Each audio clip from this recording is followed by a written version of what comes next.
तो hello guys, welcome back to my channel. आज की वीडियो है कल के एग्ज़ाम के लिए। IBPS क्लर्क फाइनली आ गया है। 24-25 को है, शायद 31 को भी है। तो कुछ छोटी मोटी टिप्स जो कि मैंने खुद के एक्सपीरियंस से भी सीखी है और कुछ लोगों से और से भी सुन के सीखी है, और जो कि आपको काफ़ी हेल्प कर सकती है पेपर में।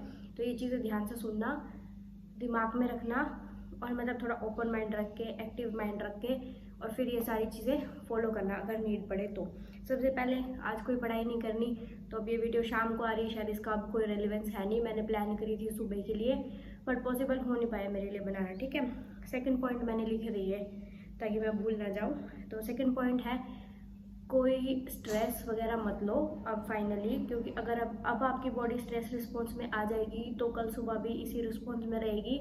और कभी भी एक बार बॉडी स्ट्रेस में आ जाती है ना, तो थोड़ा उसका टाइम लगता है नॉर्मल होने के लिए। ठीक है, तो अब जो आपका माइंडसेट होगा वो काफ़ी बेनिफिशियल है कल के लिए, परसों के लिए। तो स्ट्रेस मत लो। स्ट्रेस आपको जब होता है जब आप रिजल्ट के बारे में सोचते हो, ना कि अपना पेपर के बारे में सोचते हो। रिजल्ट के लिए अब मत सोचो। आपको जो करना था आपने प्रिपरेशन कर ली है, अगर आपने अच्छी करी है वेल एंड गुड। अगर थोड़ी बहुत कहीं कमी है तो आगे और एग्जाम है आपके पास, और चांसेस है, तब मतलब आपको चीज़ वो हेल्प करेगी।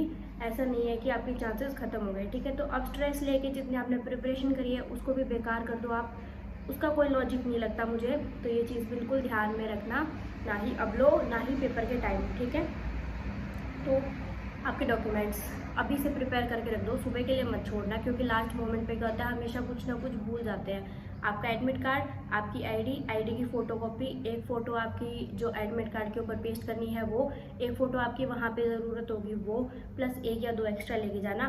पेन ले जाना, वहाँ पे मिल भी सकते हैं पर आप अपने कंफर्ट के अकॉर्डिंग ले जाना। ठीक है, गर्ल्स कोई भी ज्वेलरी या कोई भी एक्सेसरीज मत पहन के जाना, फिर वहाँ पे प्रॉब्लम होती है, निकलवा देते हैं। बेल्ट ना लगाना, बॉयज़ एंड गर्ल्स बोथ, ये सारी चीज़ों का ध्यान रखना।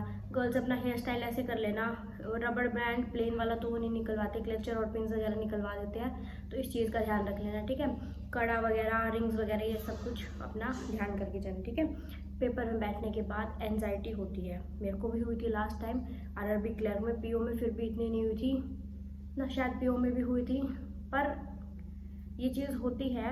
मेरे साथ पहले नहीं हुआ करती थी, अब मुझे होने लगी, क्योंकि अब मैं रिज़ल्ट के बारे में ज़्यादा सोचती हूँ। तो उससे मतलब कि डील करने का एक छोटा सा तरीका, कि आप उस टाइम पे उस चीज़ के बारे में ना सोच के हेड डाउन करके बैठो। आपके पास पेपर से पहले 20-1 मिनट तो आराम से होते हैं जब आप अपने सिस्टम के ऊपर बैठे होते हो। ठीक है, हेड डाउन करके बैठो, या तो डीप ब्रीदिंग कर सकते हो तो वो करो, वेल एंड गुड है। अगर किसी से वो भी नहीं हो पॉसिबल हो पा रहा ना, तो आप कुछ ऐसा प्लेजेंट सा इमेजिन करो, कोई भी चीज़ जो आपको अच्छी लगती है, जैसे कहीं घूमना अच्छा लगता है, या कोई भी ऐसी प्लेजेंट मेमोरीज, कुछ भी आपके ऊपर डिपेंड करती है वो चीज़।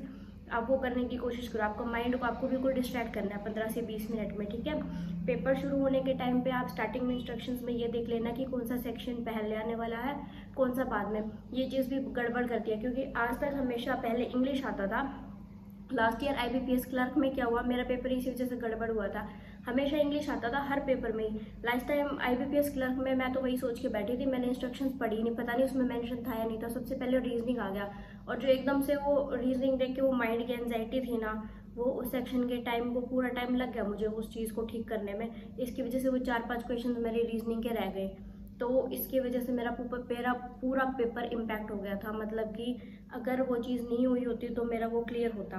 तो ये चीज़ भी बहुत इम्पोर्टेंट है। ठीक है, पेपर में बैठने के बाद आपको कोई भी ऐसी चीज़ के बारे में नहीं सोचना है कि मेरा पहले वाला पेपर कैसा हुआ था, गंदा हुआ था, अच्छा हुआ था, मेरा रिजल्ट क्या होगा, मुझे इतना टाइम हो गया है प्रिपेयर करते हुए, उसकी जॉब लग गई है, मेरी नहीं लगी है। ऐसा कुछ भी नहीं सोचना है आपको, जस्ट रिलैक्स। अगर आप ये चीज़ें सोचोगे तो इनका तो कोई लॉजिक बनता नहीं है, और पेपर आप ख़राब कर दोगे अपना। ठीक है, और अगर आपको पेपर के टाइम ऐसा लग रहा है कि पेपर मुश्किल आया, आपसे नहीं हो रहा, तो ये समझ जाना कि सही में मुश्किल आया, और औरों के लिए भी मुश्किल है, और सभी से नहीं हो रहा। ये चीज़ मेरे साथ RRB PO में बनी थी। क्वांट्स मेरे से क्वेश्चंस निकल ही नहीं पा रहे थे, जबकि घर पे इतने अच्छे होते थे। ठीक है, मैं पेपर में ये चीज़ सोच के स्ट्रेस आउट हो गई, और मैंने सोचा कि मुझसे तो हो ही नहीं रहे, घर पे मैं कर लेती थी। बट बाद में पेपर के बाद एनालिसिस देखा, तब पता चला सबका यही हाल था। तो वो अगर एनजाइटी उस टाइम पे वो डर नहीं होता तो शायद 2-3 क्वेश्चंस और हो जाते। तो ये चीज़ का आपको उसमें ध्यान रखना है। ठीक है,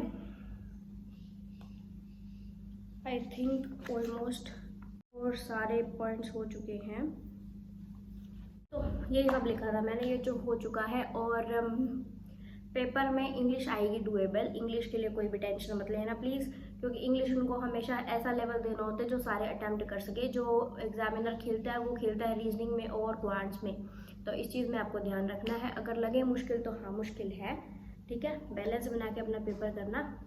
ऑल द बेस्ट सबको, ठीक है।